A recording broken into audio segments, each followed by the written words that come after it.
Alright, what's going on everybody? I know it's been a while since I've done a video.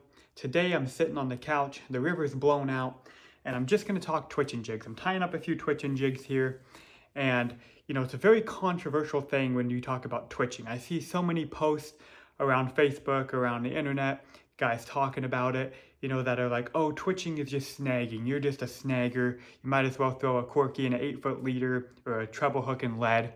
And I want to get this out of the way here because twitching can be very effective to get these fish to bite, but it can also be used in the wrong way. So how do you do it effectively?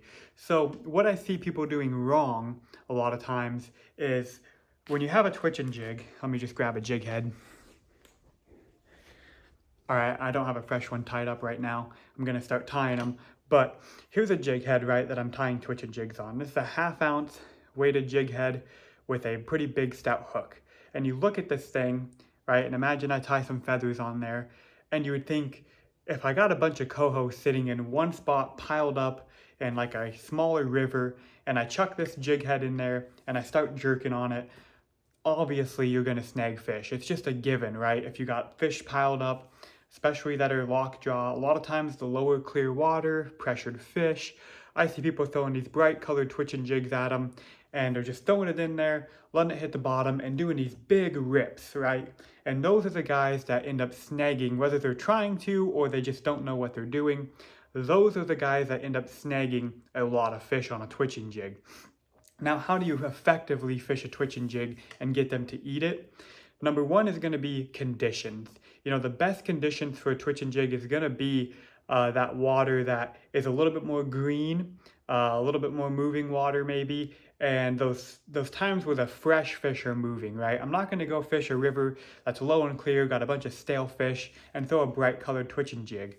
However, controversial to that, sometimes it does work. Sometimes when the water gets low and clear, and guys are fishing bobber and eggs or bobber and beads or whatnot, and these fish have been pounded on, throwing a twitching jig in there might be effective to get them to snap. Now, what I'd recommend in that situation when you got those lower conditions is downsizing. Instead of using a 1/2 ounce, try a 3/8 ounce, or even a 1/4 ounce, or even a little 1/8 ounce steelhead jig. I tied up little 1/8 ounce steelhead jigs, but I tie them up a little bit more fluffier or bigger than I would for steelhead, and I actually will twitch those in that lower clear water. Sometimes that can be very effective, but I'm not going to go in low clear water and throw a big 1/2 ounce or 1 ounce twitching jig in there and start doing big twitches, because you're going to snag fish when they're piled up. So when you get that condition where now we've had some rain, river came up, maybe it's on the drop now, it's that nice green color, there's fresh coho moving through the system, that is the best time to throw a twitching jig, in my opinion. You can pull out those brighter colors of twitching jigs, those, one pink and green, and those purples, and get those fish to react. And when you're twitching, it's not those huge twitches that get those fish to bite. It's that kind of more little hop. You want to get it in their space, and you want to hop it in their space. So you're looking for traveling lanes, you're looking for spots where these coho are sitting, these fresh coho are moving, and you want this jig to do these hops right in their face. I see a lot of guys doing really big twitches, and all you're doing is pulling it away, right? If I'm a coho here, this jig falls in front of him, and you do these big twitches, that jig is gone and it's out of there before he knows what's happening. So the best way that I find to twitch, whether it's a spinning rod or a bait caster, a little bit shorter, fast action rod, something closer to a bass rod, that's actually very effective. I like a little bass, like a 7'3", 7'6", medium heavy bass rod. Bait caster is what I like to use. Throw it out there, let that jig fall down in there, and just do these little hops. It's not like these big twitches, because that's how you're going to snag the fish when you're just ripping this. But it's these little hops. I'll throw it out there. Depending on the hole, let it tap bottom. If there's a lot of snags, you might not want to tap bottom. You might want to start twitching pretty fast if it's shallower water. But throw it in there. And it's these small little light hops just to get this jig to just twitch. And basically all I'm doing is trying to get it to hop around like this in front of these fish. I'm not trying to just rip it up out of there, because a lot of times that just pulls it away from the fish and they're not going to want to react to it. But if you could get this jig, do these small hops in front of these fish and really irritate those fish, drive them crazy, that is how I get a lot of twitching fish to actually come up and crush these jigs.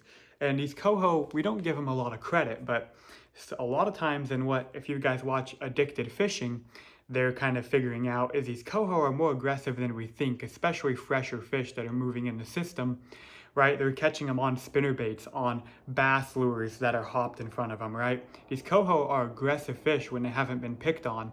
And so just getting something moving in front of their face a lot of times triggers that reaction.